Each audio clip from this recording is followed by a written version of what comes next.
Remember the ladies. If particular attention is not paid to the ladies, we are forming a rebellion, and will not hold ourselves bound by any laws in which we have no voice or representation.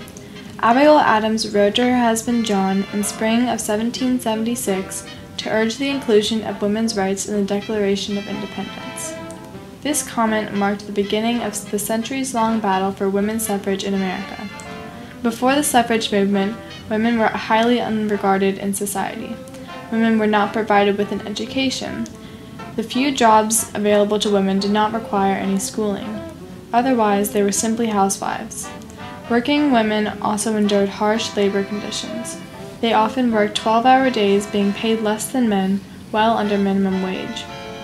In society, while men were viewed as family breadwinners, women were servants, waitresses, and housekeepers. Women were also oppressed in the realm of fashion. There were limited amounts of clothing options, and the garments they did find were uncomfortable and regulated. This subjection, along with previous factors, combined to urge women to take a stand in their homes, communities, and country to make a change. On July 14, 1848, the Seneca Falls Convention was held as the first women's rights convention in the United States of America. Lucretia Mott, Elizabeth Cady Stanton, Martha C. Wright, and Mary Ann McClintock met on July 14th and decided to discuss the social, civil, and religious conditions and rights of women publicly in 5 days. The only publicity the convention received was through word of mouth, as well as a small newspaper ad in the local paper. In this time, Stanton began to write the Declaration of Sentiments, the document that was to be debated at the convention. It was based on the Declaration of Independence and listed 18 grievances and 11 resolutions demanding that women be recognized as equal members of society. Elizabeth Cady Stanton summarized the argument of the Declaration by pronouncing, "We hold these truths to be self-evident, that all men and women are created equal." After 2 days of debating the Declaration of Sentiments, around 100 of the 200 attendees signed the document, although some of them removed their names later on due to criticism.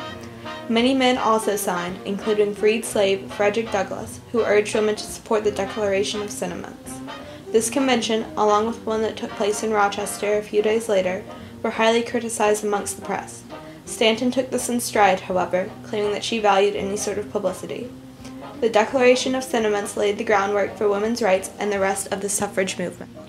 On March 3, 1913, the day prior to Woodrow Wilson's inauguration, Alice Paul organized a parade for women's suffrage down Pennsylvania Avenue.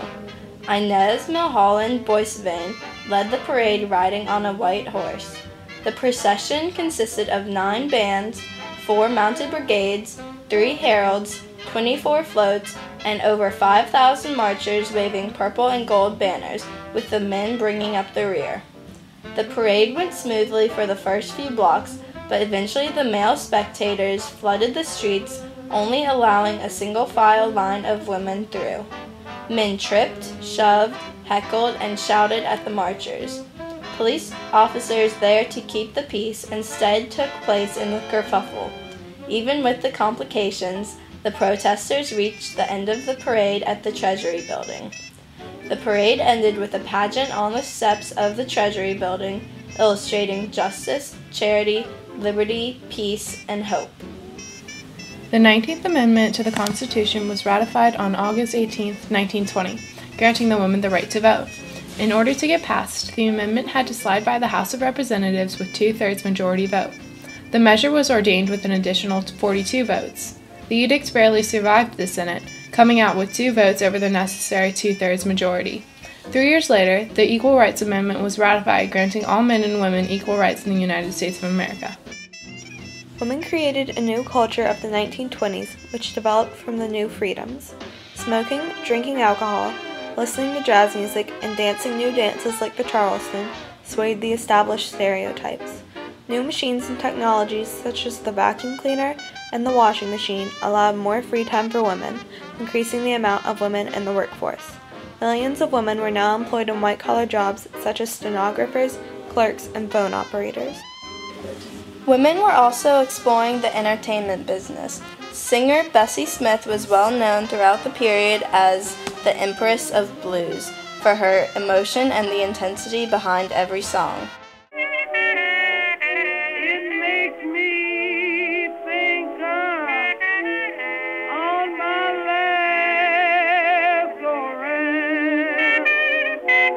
Alberta Hunter, a vocalist and songwriter, began her career in the 1920s performing jazz, pop, and blues.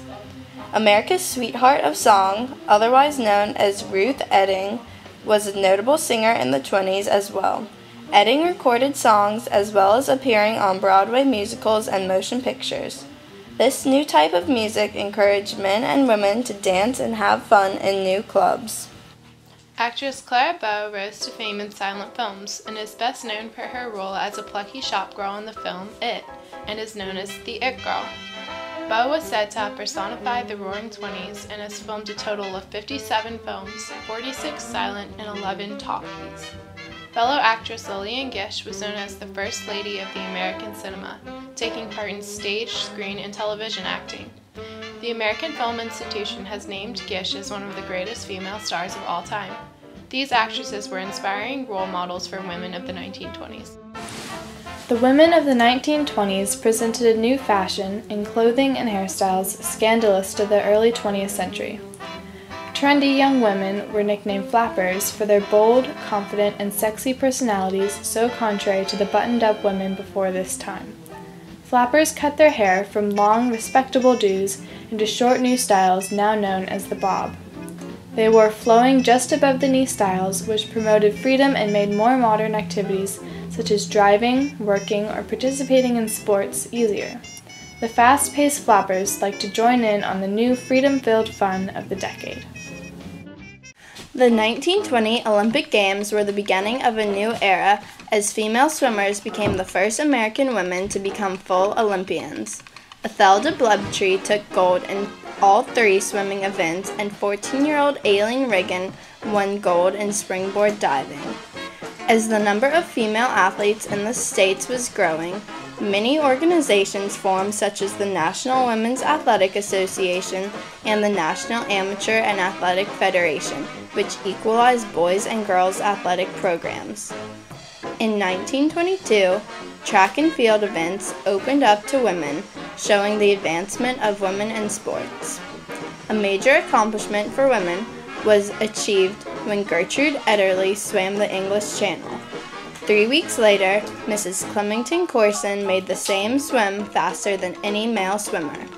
These triumphs in female athletics were just a shadow of what was to come. Nowadays, shorts hike shorter and women have almost equal rights to men. Unfortunately, there is still oppression of women in America today, but that is changing. Some people believe there is a glass ceiling that tops the limit of women's rights, a level they cannot pass. However, women are on the rise. 2/3 of college students in America are women. In 1872, Victoria Woodhull was the first woman to run for U.S. president. Sandra Day O'Connor was the first woman inaugurated to the Supreme Court by President Ronald Reagan in 1981. And just recently, Kathryn Bigelow was the first woman to win an Oscar for Best Director in 2010. Women's rights are always rising, changing, and increasing. Leaving behind their times of oppression, women fought for their rights in the battle for equality, resulting in a new image for women. The female stereotype was broken when the Seneca Falls Convention proposed the Declaration of Sentiments, giving women legal rights.